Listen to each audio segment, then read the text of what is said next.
తెలుసా? ఇన్కేస్ నేను నబిల్ వినేను అనుకో, మా ఇద్దరిలో ఒకళ్ళకే ఇస్తామంటారు అవకాశం. అప్పుడు నబిల్ ఏం డిసిషన్ తీసుకోండి. అది బిగ్ బాస్ ఏది ఈజీ అయ్యాడు.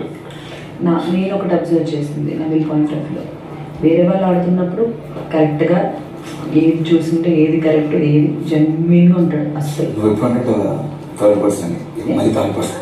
నేను అదే చెప్తున్నా, నేను అబ్జర్వ్ చేసిన ప్రకారం when it comes to him అది యాక్సెప్ట్ చేయడు. మనం డౌట్ అడిగాం సంచాలకంగా ఉంటే ఏంటి, ప్లేయర్గా ఉంటే నేను ప్లేయర్గా ఉంటే మారుతుంది సంచాలకంగా.